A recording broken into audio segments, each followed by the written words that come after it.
Hey there, press the bell icon and never miss a video on cybersecurity and technology. नमस्कार दोस्तों, मैं हूं अंश और आप देख रहे हैं बेटन टेक यूट्यूब चैनल। और मैं वापस आ गया हूं एक और नई CTF मशीन के साथ। फिर से हम कर रहे हैं ट्राई हैक में। तो यहाँ पर मेरे पास एक नई मशीन है CMS पिट के नाम से। और मुझे ये काफ़ी इंटरेस्टिंग लगी क्योंकि इसमें वेब एप्लीकेशन का पार्ट इन्वॉल्व है और मुझे वेब ज़्यादा अच्छा लगता है। बहुत सारे पार्ट्स और करेंगे हम, नेटवर्क हैकिंग, प्रिविलेज एस्केलेशन, ये सारे जो भी होते हैं जो OSAP में काम आते हैं। और भी किसी अगर आप एग्जाम दोगे तो उसमें भी काम आएंगे, तो वो सब भी हम करेंगे अलग अलग कैटेगरी में। लेकिन वेब वाला पार्ट यहाँ पर देख लेते हैं। इस मशीन का नाम है CMS पिट।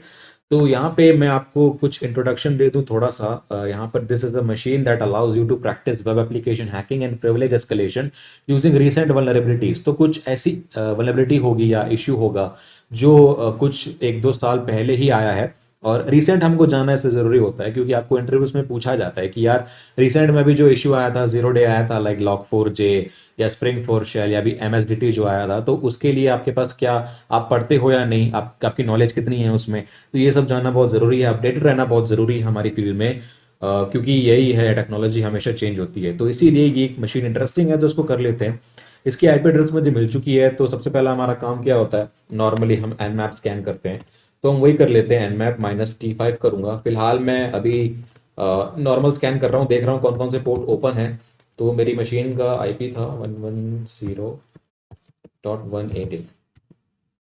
मैंने ये पहले करके रखा है, जाहिर सी बात है मुझे कुछ कुछ पता होगा, लेकिन मैं कोशिश करूंगा कि मैं सब कुछ क्रैक से बताऊं आपको। तो यहाँ पर मुझे दो पोर्ट्स ओपन मिले हैं। मैं यहाँ पर फिलहाल इसके लिए वेट नहीं करता हूँ, मैं सीधा इसका जो वेब पैनल है वो खोल लेता हूँ। IP भूल गया इसकी, इसको कॉपी कर लेते हैं। ओके, मेरा कनेक्शन फिलहाल थोड़ा स्लो है क्योंकि मेरा PG का वाईफाई स्लो है। I can't do, please bear with that.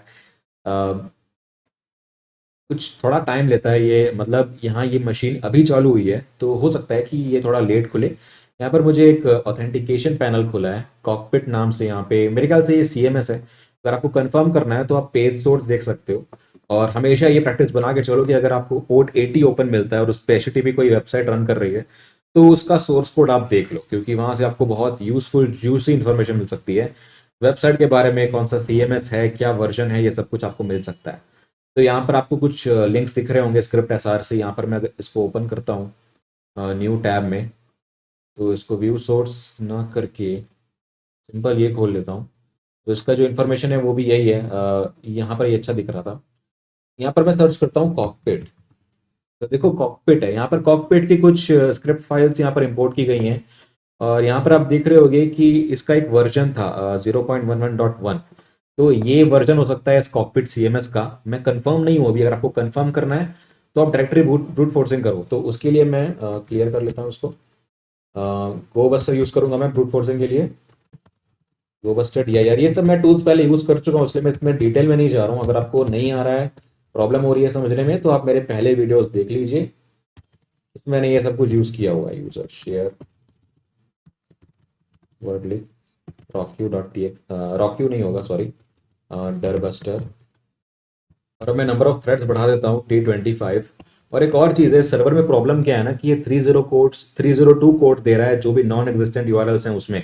तो उसको हमको ये बताना पड़ेगा गोबस्टर को कि 302 को इंक्लूड नहीं करना है। 302 is a negative status code. तो -B नेगेटिव स्टेटस कोड के लिए ऑप्शन है, और 404 भी नेगेटिव ही होता है, तो वो भी आप सेलेक्ट कर लो। तो ये दोनों स्टेटस कोड्स अगर आपको रिस्पॉन्स में मिलते हैं तो ये इंक्लूड नहीं करेगा उसमें, मतलब जो आपको आउटपुट है उसमें इंक्लूड नहीं करेगा। 200 वाले ही इंक्लूड करेगा जो एग्जिस्टेंट होंगे। तो एरर हमको दिखना नहीं चाहिए क्योंकि ये कनेक्शन इशू है मेरा, तो एरर दिखते हैं बहुत ज़्यादा, तो वो अच्छा नहीं लगता। इसलिए मैं इसको सप्रेस कर रहा हूँ। अब रन करते हैं और देखते हैं कौन कौन से ये डायरेक्टरीज लिस्ट करता है। और फिलहाल जब मैं ये कर रहा हूँ, इसके साथ मैं एक और चीज़ करता हूँ। कॉकपिट मुझे पता चला कि CMS का नाम है, ठीक है। तो उसके लिए मैं एक सर्च एक्सप्लॉइट करता हूँ। इसके लिए कुछ पॉसिबल एक्सप्लॉइट्स हैं क्या वो देखने के लिए कॉकपिट। और मुझे वर्जन पता चला था, मैं श्योर नहीं हूँ, ठीक है। अभी तक मुझे श्योर करने के लिए यहाँ पर देखना पड़ेगा मॉड्यूल्स एसेट्स, यहाँ पर इसको मिले हैं 301 है वैसे तो। स्टोरेज भी है, देख लेते हैं कि ये क्या है। ऑथ लॉगिन, ये देखो एक लॉगिन पेज है। मैं इसको अब हटाता हूँ और यहाँ पर इसको स्टोरेज, ठीक है स्टोरेज देखते हैं। फॉरबिडन है, okay, storage is forbidden. Install भी है यहाँ पर, लिब भी है।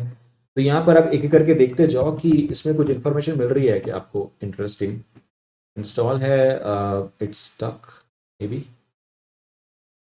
ओके ये स्टक है। एक और ट्राई करते हैं, लिब, लिब भी फॉरबिडन है। तो मोस्टली सब फॉरबिडन ही है। जो भी आपको मिले खुला हुआ वो आप चेक कर लो।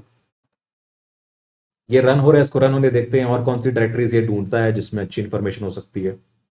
देखो कभी कभी प्रॉब्लम क्या होती है ना कि जो आपने वर्ड लिस्ट दी है एग्जैक्टली उसी एंड पॉइंट से वो स्कैन करता है, मतलब उसमें कुछ वर्ड दिया होगा वही लिटरली वो स्कैन करेगा, उसी को अपेंड करेगा आपके यूआरएल में। तो अगर कुछ एक्सटेंशन होता है, file extension like dot ASP dot PHP आपके वेब एप्लीकेशन के हिसाब से, तो वो डिटेक्ट ही नहीं होंगे। तो इसके लिए आपको एक सफिक्स ऐड करना पड़ेगा अपने सारे जो भी एलिमेंट्स है इसकी वर्ड लिस्ट के, उसमें आपको एक सफिक्स ऐड करना पड़ेगा डिपेंडिंग अपॉन कौन सा CMS आप यूज कर रहे हो। तो अगर आप कॉकपिट सर्च करते हो, कॉकपिट के बारे में जानना, तो ये आप गूगल में सर्च कर सकते हो और आपको पता चलेगा कि ये एक CMS है। और किस चीज़ पे बना हुआ है ये जो CMS है कॉकपिट, ये एक्चुअली PHP पे बेस्ड है। मतलब PHP बैकएंड टेक्नोलॉजी पे बेस्ड है ये, लाइक आप वर्डप्रेस यूज करते हो ना, उसी टाइप का ये भी है कॉकपिट। आप देख सकते हैं इसका ये फ्रंट पैनल दिया हुआ है आपको। तो जैसे कि आप यहाँ पर देख सकते हो, यहाँ पर दिया हुआ है if you are looking for a free self hosted PHP based, तो ये PHP बेस्ड है। तो आपको एक सफिक्स ऐड करना पड़ेगा अपनी पूरी वर्ड लिस्ट में PHP के नाम से। तो सफिक्स कैसे ऐड कर सकते हो, यहाँ पर आपको ऑथ भी दिख रहा है, ऑथ आ गया। एक काम करते हैं, इसका हेल्प रन करते हैं और इसको ग्रैब करते हैं सफिक्स के नाम से। तो यहाँ पर कुछ सफिक्स नहीं है, तो अगर आप गो बस्टर की हेल्प में जाओगे तो आपको एक ऑप्शन मिलेगा -x के नाम से, और ये बता रहा है file extension to search for. तो इसमें आप एक्सटेंशन दे सकते हो। तो -x करके हम एक्सटेंशन दे देते हैं PHP के नाम से। तो ये PHP एक्सटेंशन वाले यहाँ पर दिखा रहा है कि एक्सटेंशन चूज किया है हमने PHP। तो अब ये PHP में भी सर्च करेगा क्योंकि कॉन्फ़िगरेशन फाइल्स होती हैं .php से एंड होती हैं, तो वो सब आपको यहाँ पर मिल जाएंगी। जब तक आप वेट कर रहे हो, एक काम आप और कर सकते हो। अगर आप इन्यूमरेट करोगे इस CMS के बारे में, तो CMS में कुछ डिफॉल्ट फाइल्स होती हैं लाइक package.json। यहाँ पर आप देख सकते हो package.json फाइल है, यहाँ पे इसका वर्जन दिया हुआ है। तो अब यहाँ पर कंफर्म हो गया कि इसका वर्जन है 0.0.11.1. तो अभी इसका वर्जन कंफर्म हो चुका है 0.11.1। तो इसको आप टाइप कर सकते हो। कुछ क्वेश्चन हैं आपके पास यहाँ पे, तो कुछ क्वेश्चंस को आप आंसर कर सकते हो, लाइक कौन सा CMS यूज हो रहा है, कॉकपिट हमको पता है, तो मैं इसको सबमिट कर दूंगा। और वर्जन कौन सा है, 0.11.1, ये भी मैं सबमिट कर सकता हूँ। तो इसको भी मैंने सबमिट कर दिया। और what is the path that allows user enumeration, तो इसको हमको करना है अभी काम। तो यहाँ पर आप देख रहे हो कि एक ऑथेंटिकेशन पेज है, यूजर नेम और पासवर्ड पेज है। तो मुझे नहीं पता यूजर नेम क्या है, मुझे नहीं पता पासवर्ड क्या है। तो इसके लिए मैं बोल रहा था कि आपको वर्जन पता चल गया ना, तो आप सर्च एक्सप्लॉइट कर सकते हो। तो अभी मेरे पास वर्जन है, तो मैं करता हूँ सर्च इसके लिए। और जो रिजल्ट है उसमें सिर्फ एक ही आपके पास रिकॉर्ड आया है, cockpit CMS user name enumeration and password reset with no SQL injection. तो एक स्क्रिप्ट है आपके पास, तो आप एक काम करो, इस स्क्रिप्ट को ना अपने लोकल डायरेक्टरी में मिरर कर दो। तो मिरर करने के लिए आपके पास ऑप्शन है -m50185। ये जो ID है उसका नाम दे दो, ये मिरर हो जाएगा आपकी करंट डायरेक्टरी में। पहले से किया हुआ है तो ओवरराइट कर देता हूँ मैं। और अभी ये पाइथन स्क्रिप्ट है, पाइथन 3 से रन होगी। और इसका जो नाम था 50, और इसका जो यूसेज है आप इसको कैट करके पढ़ सकते हो। स्क्रिप्ट का जो यूसेज है, जो एक्सप्लॉइट का यूसेज है मुझे पता है। तो जो है स्क्रिप्ट ये पाइथन 3 से रन होगी, और इसको एक आर्ग्यूमेंट चाहिए उस वेब सर्वर के URL का। तो ये जो URL है 10.10. सॉरी डॉट है, और इसका URL है 110.188। तो बस यही देना है इसको और ये अपना काम पूरा कर लेगा खुद से। तो ये एक एक्सप्लॉइट है यूजर नेम इन्यूमरेशन का, और इसमें ऑप्शन जाता है -u नाम से। तो आप चाहे तो उसको मैनुअली भी कर सकते हो। मैं रेकमेंड करूंगा कि आप मैनुअली करो, क्योंकि ये जो तरीके हैं ऑटोमेटेड होते हैं, आपको ज़्यादा कुछ सीखने को मिलता नहीं है। Just for the sake of solve करना ही आप करोगे तो फिर कुछ सीख नहीं पाओगे। तो इसके लिए इसको मतलब जो मैनुअल मेथड्स हैं वो भी आप कर सकते हो। वो आप कैसे कर सकते हो, आप एक्सप्लॉइट को कैट करके उसको पढ़ के रिसर्च करके वही चीज़ वर्ब स्यूट में रिक्वेस्ट जो है उसको रिपीट करो, या तो फिर गूगल में सर्च कर लो इसके बारे में, नो एसक्यूएल इंजेक्शन इन कॉकपिट। उसमें आपको दिए होंगे मैनुअल कमांड्स, आप वर्ब स्यूट से अप्लाई कर सकते हो। मुझे ये वीडियो ज़्यादा लंबा नहीं करना है, इसके लिए मैं इसको ऑटोमेट कर रहा हूँ। आपको मैं प्लीज़ बोलूंगा कि पहले आप मैनुअली करके देखो, अगर नहीं हो रहा है तो ऑटोमेट कर लेना, फिर उसके बाद फिर मैनुअल करने का ट्राई करना। तो देखो यहाँ पर यूजर्स फाउंड बता रहा है, 4 यूजर इसको मिले हैं, एडमिन, डार्कस्टार, ये सब इसको यूजर मिले हैं। तो ये एक्सप्लॉइट काम कर रहा है, मुझे पता चल गया, ये सही काम कर रहा है। और किस यूजर की डिटेल चाहिए वो भी ये आपको खोज करके दे देता है, क्योंकि नो एसक्यूएल इंजेक्शन है, आपने पढ़ा होगा एसक्यूएल इंजेक्शन, तो वैसे नो एसक्यूएल इंजेक्शन भी होता है, ये प्रैक्टिकली आप इस लैब से कर सकते हो। इसके लिए मैंने बोला कि ये काफी इंटरेस्टिंग है, मतलब हो सके वीडियो ज्यादा लंबा नहीं होगा तो मैं लास्ट में आपको बता दूंगा नो एसक्यूएल इंजेक्शन मैनुअली कैसे करते हैं, ठीक है। तो अभी मुझे इंटरेस्टिंगली एडमिन यूजर का ही डिटेल चाहिए होता है, तो मैं इसको ऐड करता हूँ एडमिन। और ये नेटवर्क का इशू है तो ये टाइम ले रहा है, वरना ये स्क्रिप्ट बहुत जल्दी रन हो जाती है। अम, तो इसको पासवर्ड रीसेट टोकन्स मिल रहे हैं नो एसक्यूएल इंजेक्शन से ही। और काफी सारी इंफॉर्मेशन इसने खोज के दिखा दी है, मतलब ये पासवर्ड ही निकाल दिया है इसने, ग्रुप एडमिन, ईमेल निकाल दिया, यूजर और नेम सब निकाल दिया इसमें। तो आपको अभी कुछ करने की जरूरत भी नहीं है, डायरेक्टली ये स्क्रिप्ट से आपको एडमिन का पासवर्ड मिल जाता है। मतलब पासवर्ड कैसे मिलता है, आप पासवर्ड रीसेट कर सकते हो इस स्क्रिप्ट से।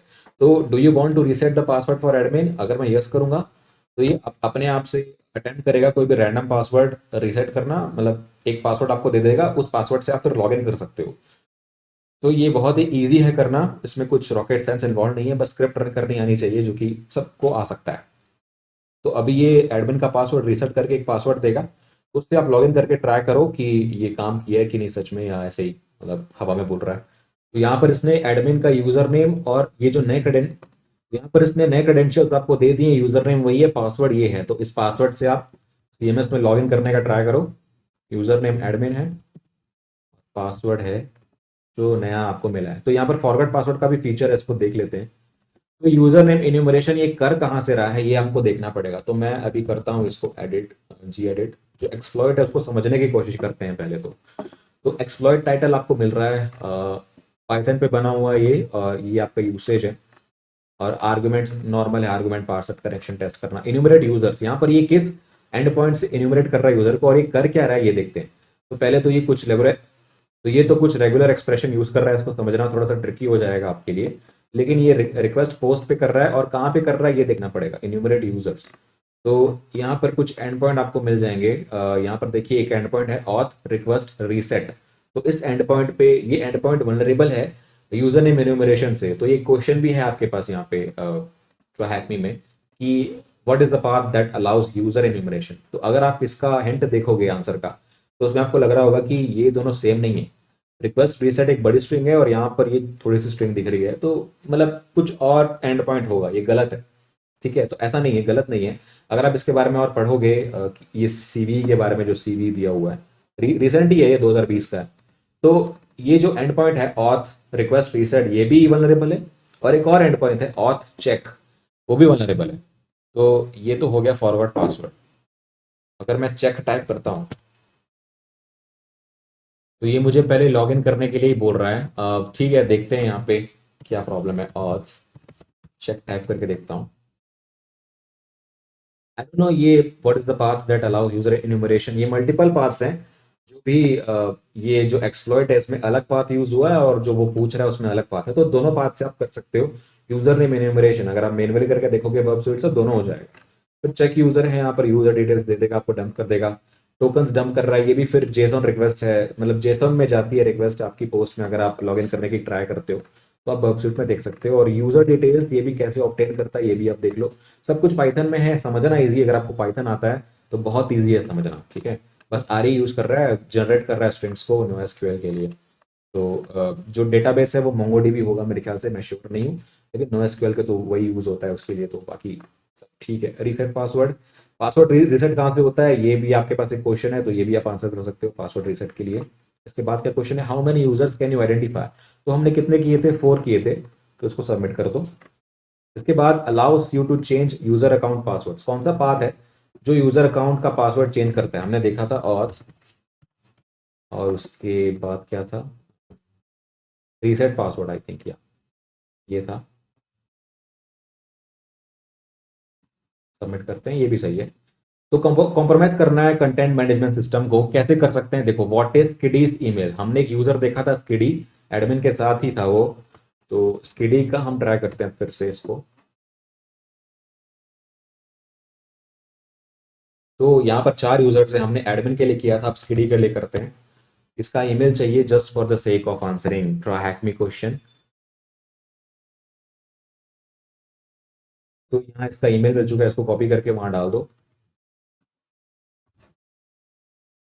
और अब हमें वेब फ्लैग ढूंढना है, तो हमको लॉग इन करना पड़ेगा जो क्रेडेंशियल्स हमको मिले थे एडमिन के। ऑथेंटिकेट करके देखो ये सही है या नहीं, और सच में उसने काम किया है कि नहीं आपके एक्सप्लॉइट ने।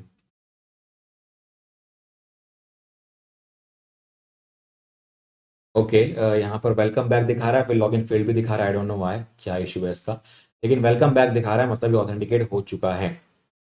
तो हमारा एक्सप्लॉइट सही से काम किया था। अब इसके अंदर सीएमएस के अंदर आप आ चुके हो, मतलब आने वाले हो होपफुली। तो अब आप यहाँ पर कॉकपिट के अंदर आ चुके हो, ये इसका एडमिन पैनल है। ये सीएमएस मैं पहली बार खोल रहा हूँ तो मुझे आइडिया नहीं है किसके लिए यूज़ होता है, लेकिन फिर भी आप इधर उधर जाके देखो, सारे फंक्शनैलिटी सारे बटन्स को क्लिक करो। तो सबसे पहले जब भी कोई वेब ऐप देखते हैं हम उसमें लॉगिन कर पाते हैं, तो हमारे दिमाग में ये आता है कि कुछ रिवर्स शेल अपलोड कर पाएँ। तो वो अपलोड करने के लिए आपको घूमना पड़ेगा यहाँ वहाँ। तो कॉकपिट पे मैं क्लिक करता हूँ, यहाँ पर डैशबोर्ड जहाँ पर मैं हूँ अभी, वहाँ पर कुछ इंटरेस्टिंग नहीं है। एसेट्स है, यहाँ पर एसेट्स देख लेते हैं, एसेट्स में क्या है। और जो बाकी फंक्शनैलिटी है वो भी हम देख लेंगे यूज़ करके। यहाँ पर अपलोड करने का ऑप्शन है देखो। तो एसेट्स में आप क्या अपलोड कर सकते हो, फाइल और फोल्डर, ठीक है। तो यहाँ पर आपका गोबस्टर रन हो रहा था, तो यहाँ पर ये फिर कुछ रन किए ही जा रहा है। आई डोंट थिंक कि इसने PHP एक्सटेंशन ऐड किया है, कोई बात नहीं, कुछ प्रॉब्लम है, देख लेंगे उसको। हमारा काम तो हो चुका है। देखो यहाँ पर कुछ अपलोड करने के लिए बोल रहा है। तो एसेट्स में आप अपलोड करोगे तो आप एसेट्स में क्या होता है, आपके पास JS फाइल्स हैं, इमेजेस हैं, CSS हैं, ठीक है। तो उसको अपलोड करके वो एग्जीक्यूशन करना थोड़ा मुश्किल हो सकता है। आप ट्राई कर सकते हो यहाँ पे, लेकिन मैं यहाँ पर थोड़ा स्केप्टिकल हूँ कि ये अपलोड होके एग्जीक्यूट होगा, ठीक है। तो यहाँ पर कुछ और ट्राई करते हैं, एसेट्स में नहीं करते हैं हम, फाइंडर यहाँ पर देखते हैं फाइंडर क्या है। तो फाइंडर में यहाँ पर आपके पास सारी फाइल्स हैं, जो भी फाइल्स आप अपलोड कर सकते हो यहाँ पे, ये सारी आपकी फाइल्स हैं यहाँ पर। ये फोल्डर्स हैं आपके पास, स्टोरेज, एड ऑन्स, मॉड्यूल्स, जो हमने डायरेक्टरी बस्टिंग में ढूंढे थे ना, वही सारे फोल्डर्स यहाँ पर हैं। तो हमको ये पता चल गया कि जो भी मैं यहाँ पर देखूंगा फाइल, वो हम मतलब उसको रन कर सकते हैं। लाइक हम उसको स्लैश करके कंपोजर डॉट जेसन अगर मैं लिखता हूँ जैसे यहाँ पे, तो वो चीज़, उसका आउटपुट मुझे मिलता है। तो क्योंकि ये CMS बेस्ड है, मतलब PHP बेस्ड CMS है, तो मैं PHP फाइल अगर मतलब अपलोड करता हूँ तो वो रन हो जाएगी। लाइक यहाँ पर एक और आप फाइल देख रहे हो, वेब फ्लैग डॉट PHP, तो यहाँ पर नाम से पता चल रहा है कि ये यहाँ पर एक वेब फ्लैग होगा। तो उसको मैं अगर वेब फ्लैग करके रन करता हूँ, रिक्वेस्ट करता हूँ, तो ये क्या देता है, तो ये कुछ नहीं दे रहा है, मतलब इसमें कुछ एरर भी नहीं है। डाउनलोड तो नहीं हुआ, एटलीस्ट मुझे पता चल गया कि ये रन हो रहा है, इसका आउटपुट मुझे दिखेगा। तो ये सर्वर साइड स्क्रिप्ट है, तो अब मैं इसको देखूंगा ऐसे कि इसमें क्या है। तो यहाँ पर आप देख रहे हो कि एक फ्लैग है इसमें। तो ये फ्लैग क्या हो सकता है, आप आपने एक क्वेश्चन पढ़ा था वहां पे, वेब फ्लैग। तो इसको कॉपी करके उसमें एंटर करो, देखो कि ये सही है क्या वेब फ्लैग। देखो ये सही है, तो ये वेब फ्लैग आपको मिल गया। तो अब आपको compromise the machine and enumerate collections in the database document installed in the server. तो सर्वर का एक्सेस आपको चाहिए अब, तो आपको RC करना है। तो कैसे कर सकते हो आप, आपको पता है कि आप फाइल्स अपलोड कर सकते हो और उसको रन भी कर सकते हो। तो सिंपल सी बात है, आप अपलोड कर लो, आप अपना रिवर्स शेल अपलोड कर लो ना।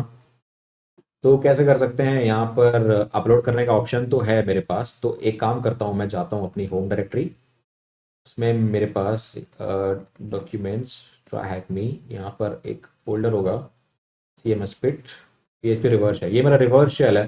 तो इसको मैं अपलोड करता हूँ, ठीक है। और जो एग्जीक्यूशन है उसके पहले हम अपना लिसनर चालू कर लेते हैं। ठीक है, इसमें जो पोर्ट था मेरा रिवर्स शेल में वो था 1 2 3 4। और ये शायद अपलोड हो चुका है, PHP reverse shell dot PHP। तो इसको हम रन करके देखते हैं। इसका नाम था PHP डॉट PHP। तो अभी ये रन होना चाहिए। ओके, तो ये आ चुका है। थोड़ा सा टाइम ले रहा है, नेटवर्क का इशू बहुत ज़्यादा है यहाँ पे यार, I am sorry for that, but हमको तो रिवर्स शेल मिल चुका है, हमको उससे मतलब है। प्रॉम्प्ट आने देते हैं। ओके, प्रॉम्प्ट आ चुका है, तो ये रिवर्स शेल इफेक्टिवली मिल चुका है। तो एक अच्छा शेल ले लेते हैं इससे पहले, TTY shell, Python 3 import TTY, sorry, TTY, TTY con bin bash. Okay, तो एक बेटर हमको टीटीवाई शेल मिल चुका। तो अब एक बेटर टीटीवाई शेल आ चुका है, तो हम www डेटा है फिलहाल, और हमको ये पता करना है कि कौन कौन से यूजर्स है सिस्टम पे। तो etc पासवर्ड सबसे पहले हमारा ऑप्शन होना चाहिए। ओके, कैट होना चाहिए ये etc पासवर्ड। तो इससे आपको पता लग जाएगा कौन कौन से यूजर्स है सिस्टम पे। तो बहुत सारे एंट्रीज हैं यहाँ पे, लेकिन आप सर्च करो कि जो शेल हो, जिस भी एंट्री का शेल बिन बैश है, वो आपके सिस्टम का यूजर है जो अलग से बनाया गया है, और उसकी यूजर आईडी 1000 से ज़्यादा होती है।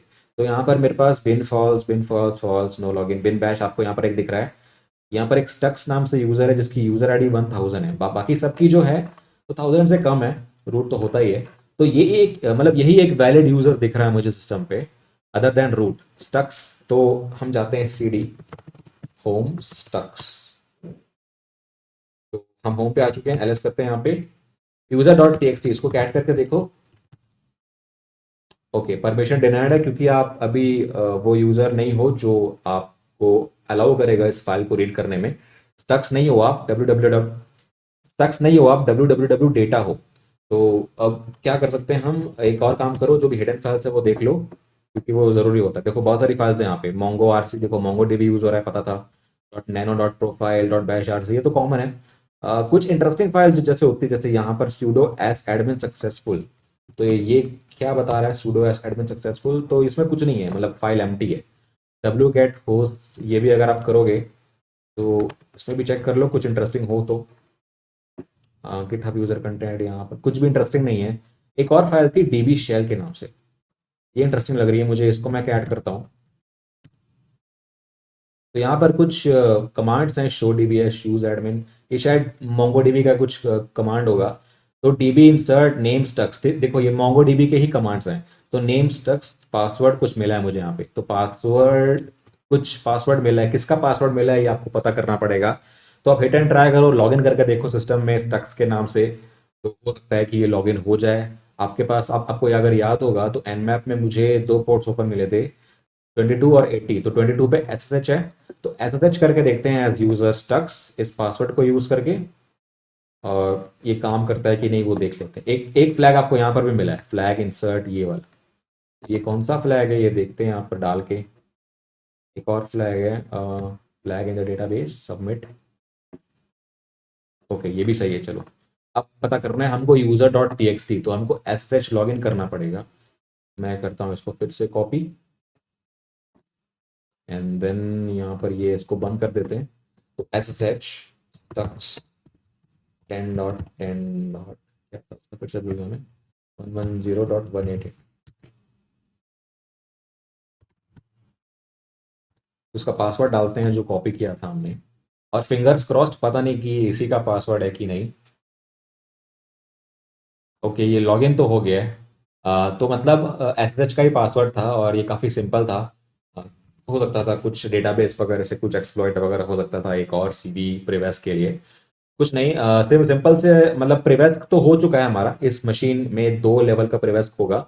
एक तो हो चुका है, मतलब ये तो ऑब्वियस है, इसको प्रिवेस्क बोलेंगे भी नहीं, लेकिन इसको चाहे तो और हार्ड कर सकते थे। सिंस ये मीडियम लेवल की मशीन है तो इतना ज़्यादा आप एक्सपेक्ट मत करो इससे, ठीक है। तो ज़्यादा दिमाग मत लगाना, बस ये स्टक्स यूज़र मिल गया। अब जाओ, मतलब कैट कर लो user dot T X T, home directory में ही है। तो ये आपको मिल गया user dot T X T, इसको हम कॉपी करके पेस्ट कर देंगे यहाँ पे। तो अब आती है मेन बात प्रिवेस्ट की, तो यहाँ पर इंटरेस्टिंग चीज़ें चालू होती हैं। तो प्रिवेस्ट करने के लिए आप अगर लिनक्स मशीन एक्सप्लॉइट कर रहे हो तो काफ़ी इजी होता है, आपके पास स्क्रिप्ट्स भी हैं, लिनपीस, यूनिक्स एक्सप्लॉइट सजेस्टर या यूनिक्स प्रिवेस्ट चेक, ये सब बहुत सारी स्क्रिप्ट हैं आपके पास। आप चाहे तो वो रन कर सकते हो, लेकिन जो इनिशियल जो ऑब्वियस चीज़ें हैं, लो हैंगिंग फ्रूट्स हैं, वो पहले चेक कर लो, लाइक SUID। सूडो में क्या परमिशन है आपके पास, तो सूडो कर लेते हैं। तो सूडो में मुझे एक एंट्री मिली है यहाँ पे, रूट, एज अ रूट मैं किसी चीज़ को रन कर सकता हूँ विदाउट पासवर्ड, ये टूल एक्सिफ टूल। तो एक्सिफ टूल को मैं रन कर सकता हूँ एज एलिवेटेड अकाउंट या एलिवेटेड प्रिविलेजेस से ये रन होगा। तो कुछ ऐसी चीज़ कर सकते हैं कि हम एक्सिफ टूल से, लाइक बहुत सारी चीज़ें हो सकती हैं। आपके पास एक ऑप्शन है, मैंने पहले बहुत सारे लैब्स में यूज़ किया है प्रिवेस के लिए, बहुत अच्छा ऑप्शन है आपके पास एक्सिफ टूल, GTFO बेंच में मिल जाएगा आपको, ये मैंने पहले से खोल के रखा है। तो JDFO बिन्स में एग्जिट टूल के नाम से आपके पास 3 वेक्टर्स हैं, फाइल राइट, फाइल रीड और sudo, SUDO मतलब जो भी है। तो हमारे लिए इंटरेस्टिंग है फाइल राइट, मतलब कहीं से फाइल को उठा करके हम कहीं और डाल सकते हैं फाइल राइट में। तो आपके पास बहुत सारे ऑप्शंस हैं। आप एक काम कर सकते हो कि जो ETC शैडो फाइल है उसमें आपके यूजर्स के पासवर्ड होते हैं। तो पहले उस ETC शैडो फाइल का एक बैकअप बना लो इस एक्सिफ टूल के जरिए। मतलब इनपुट फाइल होगा आपका ETC शैडो, और जो लोकल फाइल जो डेस्टिनेशन है वो आपकी करंट डायरेक्टरी में हो सकती है। तो अगर ये एलिवेटेड प्रिविलेजेस से रन हो रहा है तो वो फाइल कॉपी हो जाएगी जो कि राइट प्रोटेक्टेड है। तो फिर आप उस ETC शैडो फाइल को रिप्लेस कर सकते हो अपनी कस्टम ETC शैडो फाइल से। मतलब उस फाइल में रूट का पासवर्ड, आपको जो भी पासवर्ड आता है वो डाल दो, उसको हैश करके डालो, जो भी यूनिक्स का क्रिप्ट हैश है वो डालो उसमें, और फिर उसको ओवरराइट कर दो। फिर से वही करो, जो आपका इनपुट होगा वो आपका कस्टम शैडो होगा, और जो एल फाइल है डेस्टिनेशन वो आपका ETC शैडो होगा। तो वहां पे डाल दो आप। मतलब 2 बार काम करना है, पहले आप एक बैकअप बनाओगे इससे, और फिर जो मॉडिफाइड ETC शैडो है अ, उसको आप रिप्लेस कर दोगे जो एक्चुअल ETC शैडो है उससे। तो मेरा कहने का मतलब ये है कि कैट अगर मैं करता हूँ, मैं अपना खुद का ETC शैडो तो दिखा नहीं सकता आपको। यहाँ पर मैंने शायद इसको कॉपी पेस्ट किया था, I don't know, I am not sure, लेकिन मैंने किया तो था। कैट CD करते हैं, डॉक्यूमेंट्स हैक मी, CM स्पिट LS। तो यहाँ पर मेरे पास एक शैडो है, शैडो परमिशन डिनाइड sudo। तो मैं आपको अपना शैडो दिखा नहीं सकता क्योंकि वो जो हैश है उसमें पासवर्ड है मेरा, ठीक है। तो sudo करके यहाँ पर आप देख सकते हो कि ऐसे टाइप की यहाँ पर आप फाइल बना सकते हो, कस्टम शैडो फाइल। तो रूट का पासवर्ड भी वही दे दो जो आप जानते हो, उसको हैश करके यहाँ पर डाल दो। जो भी फॉर्मेट होता है ETC शैडो का, अपने अपने लोकल सिस्टम में जो भी फॉर्मेट है उसको कॉपी कर लो, अपने लोकल सिस्टम का ETC शैडो देख लो, और वही फॉर्मेट की फाइल बनाओ और उसको ट्रांसफर कर दो टारगेट पे, और उसको रिप्लेस कर दो एक्सिफ टूल के साथ। तो रूट का पासवर्ड चेंज हो जाएगा, फिर SU रूट करना, वही पासवर्ड डालना, फिर आपको रूट शेल मिल जाएगा। एक तरीका ये हुआ। एक तरीका और है, मतलब बहुत सारे तरीके हो सकते हैं, लेकिन एक CV ही है जो इससे रिलेटेड है, जो कि स्टैंडर्ड तरीका है, वो आप यूज करो। तो अगर आप एक्सिफ टूल RC या एक्सिफ टूल प्रिवेस लिख के गूगल में सर्च करोगे ना, तो आपको ये वेबसाइट मिलेगी, convisoabstract.com। ये CV है पर्टिकुलर, जो एक्सिफ टूल में आया था 2021 में, रिसेंट ही है। ठीक है, तो पहले तो आप क्वेश्चन का आंसर कर दो, और ये सही है, और यही CV आपको यूज करना है। तो एग्जिफ टूल में मतलब क्या हो रहा है कि एक टाइप की फाइल है, एक इमेज फाइल, एक शायद इमेज फाइल का एक्सटेंशन है, मुझे नहीं पता इसके बारे में, DJVU। एक इमेज फाइल का एक्सटेंशन है DJVU। तो उसको अगर आप मलिशियसली क्राफ्ट करोगे तो एक इवैल फंक्शन रन होगा उसके अंदर। मतलब एग्जिट टूल में एक इशू था जब वो फाइल को पास करता है, इमेज फाइल को। एग्जिट टूल किस लिए यूज होता है, मतलब इमेज की इंफॉर्मेशन जो मेटा डेटा होती है इमेज की, वो आपको शो करता है। जैसे आपकी इमेज में होता है कोऑर्डिनेट्स, लाइक आपने कहाँ पर खींची थी, लोकेशन होती है उसकी, और किसने खींची थी, कौन सा कैमरा यूज हुआ था, कौन सा मॉडल था, लेंस का फोकल लेंथ क्या है, कौन सी डेट है, कौन ऑथर है उसका। तो सब कुछ आपको मिलता है मेटा डेटा एक इमेज का एक्सिफ टूल से। तो ये डेटा पार्स करता है पहले इमेजेस से। तो वो पार्स करने में कुछ इशू था कि पर्ल का कोड रन हो रहा था जब एक्सिफ टूल उस इमेज को पार्स कर रहा था। तो इवैल फंक्शन में अगर आप कुछ डाल सकते हो, आपको पता होगा, तो वो रिमोट कोड एक्सिक्यूशन होता है। तो अगर आप एक ऐसी मलिशियस DJVU या इमेज फाइल को क्राफ्ट कर सकते हो, एक प्रॉपर पेलोड में, मतलब पेलोड उसमें डाल सकते हो प्रॉपरली क्राफ्ट करके, और उसको एग्जिट टूल से रन करते हो, तो वो जो कमांड है वो रन हो जाएगा एलिवेटेड प्रिविलेजेस के साथ, जो कि इस केस में है क्योंकि स्यूडो से रन हो रहा है एग्जिट टूल। तो वो एलिवेटेड प्रिविलेजेस के, तो वो एज रूट रन होगा, और आप एज रूट कोई भी कमांड रन कर सकते हो। तो यहाँ पर दिया हुआ है improper neutralisation of user data in the DJVU file format, और इसकी जो डिटेल्स है टेक्निकल वो आप यहाँ पर देख सकते हो, ये फंक्शंस वगैरह जो भी हो रहे हैं आप यहाँ पर देख सकते हो। मतलब ये जो टेक्निकल डिटेल्स है यहाँ पर इसने समराइज करके दिया हुआ है। तो इसको एक्सप्लॉइट करना बहुत सिंपल है, बस कुछ कमांड्स आपको रन करने हैं। तो आप इसको अपने लोकल मशीन में करोगे, ठीक है। एक आपको पेलोड डालना है अपनी एक क्राफ्टेड इमेज फाइल में। जब पेलोड रेडी हो जाता है फिर आप उसको ट्रांसफर करना अपने टारगेट मशीन पे, क्योंकि आपके पास SSH एक्सेस है, तो आप उसे ट्रांसफर कर सकते हो इजीली, और फिर उसको रन कर सकते हो एक्सेस टूल के साथ, ठीक है, sudo से। तो पहले आपको apt इंस्टॉल करना पड़ेगा, DJVU libre bin। तो मैंने पहले से करके रखा हुआ है, तो मुझे भी ज़रूरत नहीं है करने की, ये पहले से इंस्टॉल्ड है, आप कर लेना। उसके बाद इसको कॉपी कर लो, बस कुछ नहीं करना है आपको। एक आपको पेलोड फाइल बनानी है। उस पेलोड फाइल में आप कुछ कमांड्स दोगे। ये पेलोड फाइल है, एक पेलोड डॉट टीएक्सटी या सिर्फ पेलोड नाम से एक फाइल बना लो। लाइक मैं करता हूं नैनो पेलोड। तो यहाँ पर देखिए मैंने पहले से बना के रखी है। तो यहाँ पर एक पेलोड दिया हुआ है, इसको कॉपी करके इस फाइल में डाल देना। सिंस यहाँ पर क्या बोला है सिस्टम आईडी, तो आईडी से आपको क्या पता चलेगा कि आप जो करंट यूजर है उसका यूजर आईडी क्या है। तो हमको ये पता नहीं करना है, हमको डायरेक्टली रिवर्स शेल मतलब डायरेक्टली रूट का शेल चाहिए ना। तो आप बिन बैश कर लो, सिस्टम में बिन बैश रन करते हो एज रूट, तो वो आपको रूट शेल देता है। तो वही मैंने किया है, बिन बैश कर दिया है इसको। सिंपल है, मैंने पेलोड बना दिया। अब उसके बाद आपको सेकंड कमांड जो है रन करना है BZZ, ठीक है, कंप्रेस करना है इसको। तो ये मैंने पहले से करके रखा हुआ है फिलहाल, ये होगा पहले से मेरे पास BZZ है यहाँ पे। और फिर यहाँ पर एक कमांड है djvu make, तो इस फाइल का फॉर्मेट बना देगा ये। exploit.djvu फाइल बन जाएगी आपकी, जो एक्सप्लॉइट होगा आपका। और फिर ये कुछ यहाँ पर इन्फो दिया हुआ है कि ये क्या कर रहा है। तो ये कर क्या रहा है, एक वैलिड djvu इमेज बना रहा है और उसका बैकग्राउंड में डेव नल कर रहा है और एक एनोटेशन ऐड कर रहा है। मतलब उस इमेज में एक एनोटेशन ऐड कर रहा है, कंप्रेस्ड एनोटेशन, जिसमें आपका पेलोड होगा। ठीक है, payload dot BZZ compressed payload है आपका, उसके एनोटेशन में ऐड कर रहा है इमेज के। और एक नई इमेज बनती है djvu exploit डॉट djvu के नाम से, जो आपको ट्रांसफर करनी है। तो मैं इसको रन करने वाला था लेकिन मेरे पास पहले से है तो मैं नहीं कर रहा हूँ। ठीक है, मेरे पास एक एक्सप्लॉइट है, आप देख सकते हो exploit डॉट djvu। इसी को आपको कॉपी करना है, मतलब ट्रांसफर करना है अपने टारगेट पे। तो आप वेब सर्वर रन कर लो पाइथन से या अपाचे से ही कर सकते हो, मैंने अपाचे से किया था। तो यहाँ पे wget, आपको अगर आप पता है wget से कर सकते हो आप। कहाँ पर था, ओके, wget मेरे लोकल मशीन की आईपी है 10.9.16.154 और exploit.djvu यही था मेरी फाइल का नाम। तो ये ट्रांसफर हो चुका है, देख सकते हो आप, यहाँ पर आ चुका है exploit.djvu। तो अब आपको इसको रन करना है exif टूल के साथ। तो ये पाथ आप कॉपी कर लो, sudo से रन करना है, इसको भूलना मत। तो su2 exif टूल और exploit.djvu, इसको मैं खोलने की कोशिश करूंगा।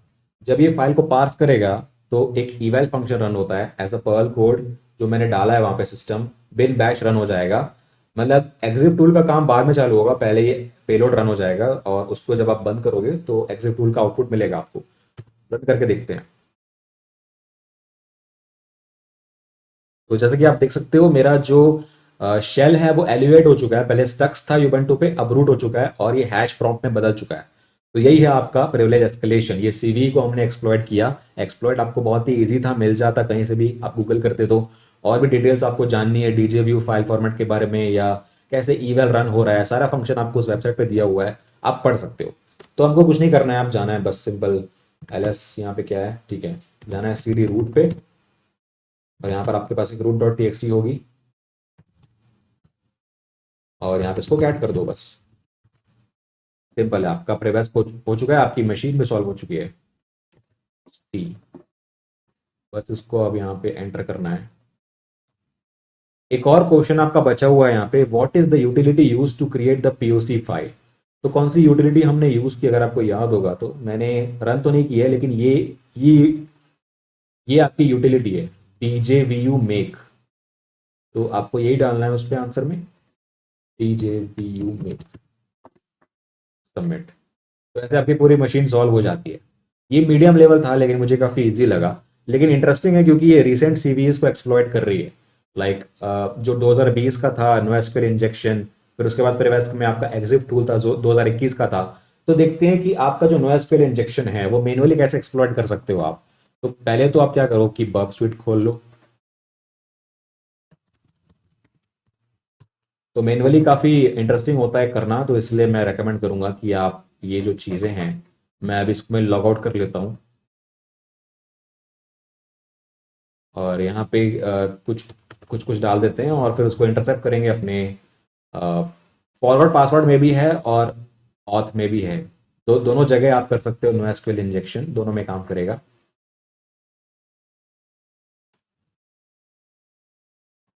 यहाँ पर आप देख सकते हो कि मैंने जो ऑथेंटिकेशन लॉगिन की जो रिक्वेस्ट है उसको मैंने इंटरसेप्ट किया हुआ है और ये ऑथ चेक पे जा रही है।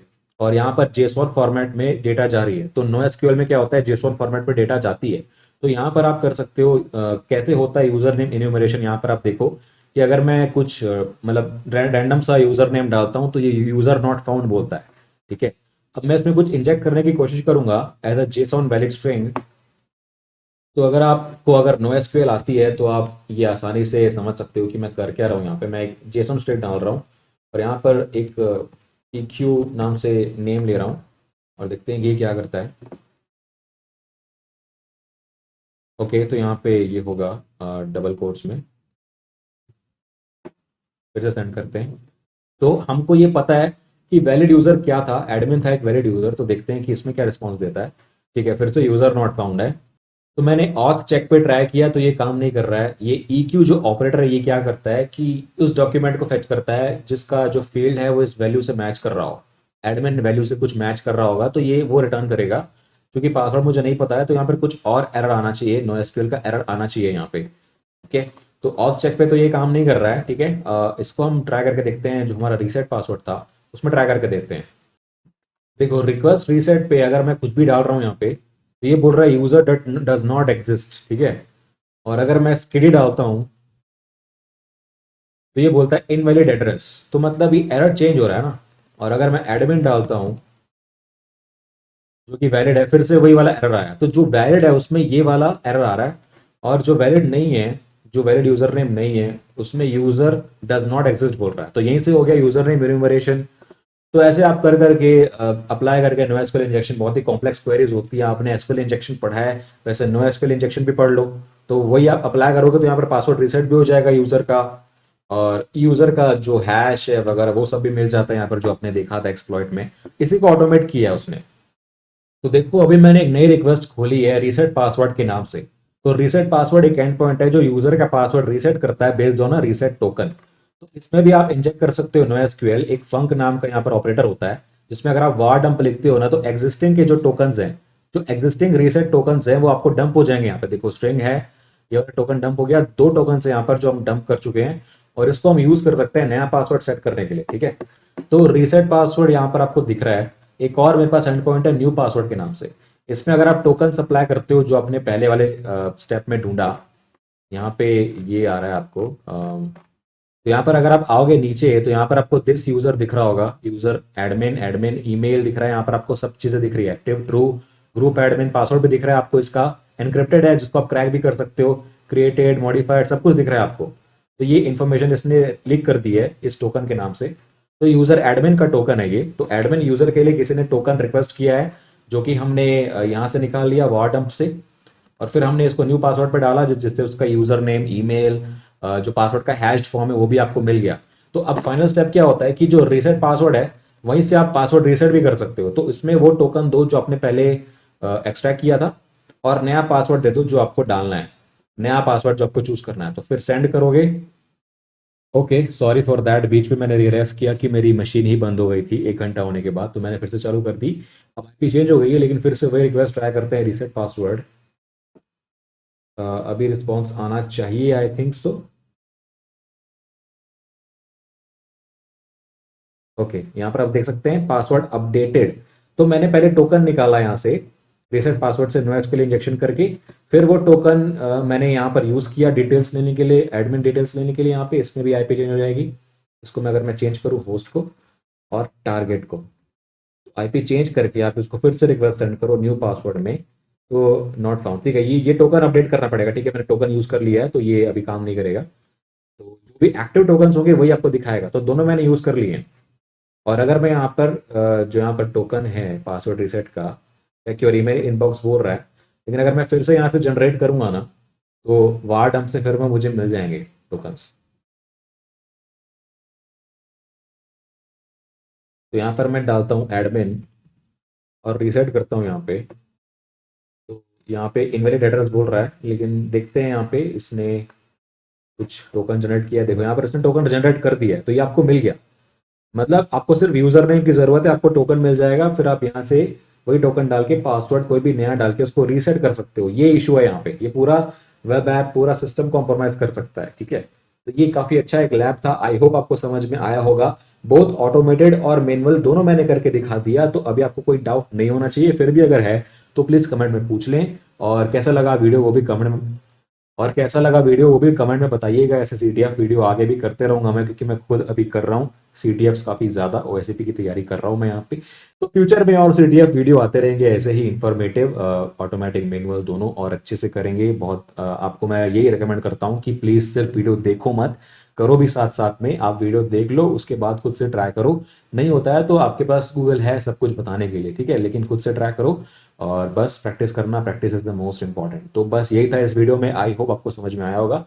आगे के लिए बस सब्सक्राइब कर देना अगर नहीं किया है तो, ऐसे बिना आप सब्सक्राइब किए मत जाना। और बस देखते रहो, ऐसे ही सीखते रहो। और गुड बाय।